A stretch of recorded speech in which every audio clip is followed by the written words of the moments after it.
rua. Banha negas e que soldier que te siga street life pra moda que tive escolha. Voz de rua, pra que princesa que te fazer pra contar esses talentos, esses riquezas. Voz de rua, pra tudo que esse puto, que esse pensamento está só, mas tem anjos esses juntos. Voz de rua, te representa hip hop tuga, hip hop crioulo, suca curtida de fuga. Voz de rua. Bom dia, Sr. Universidade de Saria. Boa noite, Sr. Noite ou se não, boa tarde. Bem-vindo à Voz de Rua TV. Nós estamos ali na praia, Santiago, Rabelado Lopes e Liro Mário. Pra moda que tive escolha. Voz de rua. Rabelado Lopes. Yes, sir. Quem que é Rabelado Lopes? Já sei. Nunca Eu sabe. pretendo descobrir uma lente. Quem é Rabelado Lopes? Rabelado Lopes é um artista de Cicatriz Entertainment que surge já há uns tempos atrás. Nome bem muito depois quem afirma mesmo, quem define quem quer fazer.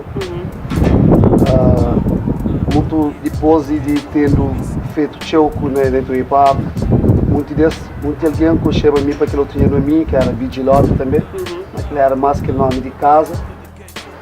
Depois me define Rabelado Lopes, era mesmo aquele que te identificava a mim, para mais completo, ou coisas que está falando, ou coisas que está fazendo. Exemplo, Rabelado.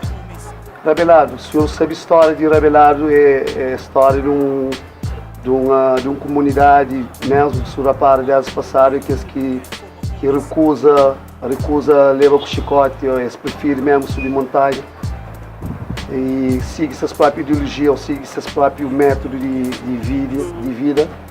Então, aquela que acha a coisa que está fazendo dentro do hip hop eram coisas que está falando desde de grupo que formam, que é FDC, Filhos de Cabral, aquela que ponta define aquela como aquele nome. E Rebelado que significa rebelde mesmo, se muita alguém pode confundir aquele cena, significa mesmo revelador.